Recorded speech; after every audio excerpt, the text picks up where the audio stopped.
The roads of New Zealand are her oyster. She is the pinnacle of freedom behind the wheel, the pearl of tarmac competition. She is Targa New Zealand, and in 2011 the ultimate road race has ventured into uncharted territory. After more than a decade of weaving her way across the hills of the North Island from Auckland to Wellington and everywhere in between, Targa New Zealand heads north to Whangarei for the first time. And the road is not the only new direction. The tyres that have shod the tarmac of Targa since day one have been shanghaied as well. This year sees the introduction of Federal tyres as the new partner in New Zealand's largest motorsport event. The man who stole the race in hearts at Targa Rotorua earlier this year is back in his high-powered WRC-inspired Impreza, but he's under no illusion about just how hard that will be.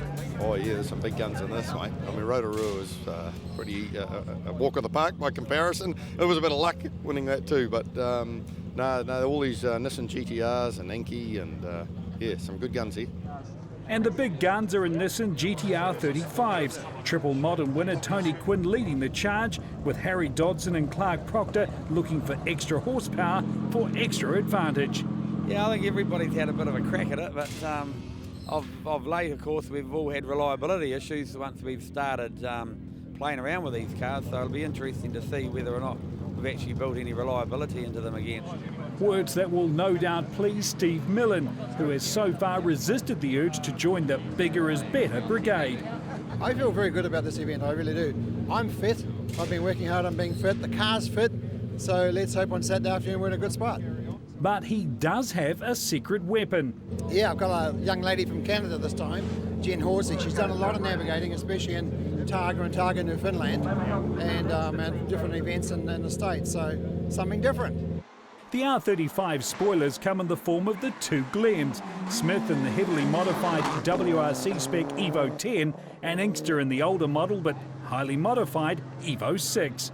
Our car's just an absolute blast. It's sort of like, I guess for what a 45-year-old BDA Escort is, this is, you know, like I grew up watching Tommy Mackinnon and Evos, and it's a lot of fun. So it's got plenty enough power to go plenty sideways on tarmac, and we always have fun, so it's good.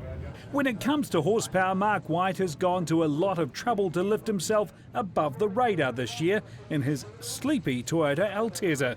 Yeah, we've had a few reliability issues in the past, and everyone said get rid of that four-cylinder turbo thing and put a V8 in, and hopefully you won't have any problems. So that's what we've done, and yeah, we've put an LS1 in it in the Altezza, and hopefully it'll be reliable, and we'll get to the end of the week and finish every stage, you know.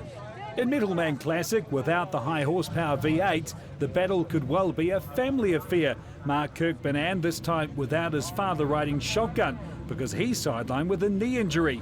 We went straight to the top and got the best navigator we could find, and so we got Dave O'Carroll, and he used to navigate for Uncle Barry for the first 10 years of Targa, so he knows what he's doing, so we'll be on the case, I think. But Barry won't be cutting his nephew any slack driving a similar powered M3 BMW. Expect the fight to come from this quarter, and possibly a third BM in the hands of Mike Lee with a turbo Nissan SR20 powertrain. Whether Stuart Rose's V8 Toyota Ute could stay the distance remains to be seen, but in previous outings he's shown he's got the speed to be at the front. There was a surprise in store for the Middleman Classics. Little-known Englishman Vince Bristow in a leased Ford Escort. Bristow's love of rallying had brought him down under before for the Silver Fern Marathon Rally. Now he returns in the same car prepared by Bryce Biggs from Christchurch to try his luck on tarmac. Bristow immediately dishes it up to his competition, despite declaring he had little experience on tarmac. Yeah, right. A 2-second lead over Stuart Rhodes in Special Stage 1, with Mike Lee hunting them down in the BMW for third. The Kirkbanans were in touch in fourth and fifth. Mid-stage almost proved the undoing of Peter Jones' All-Tracks Escort.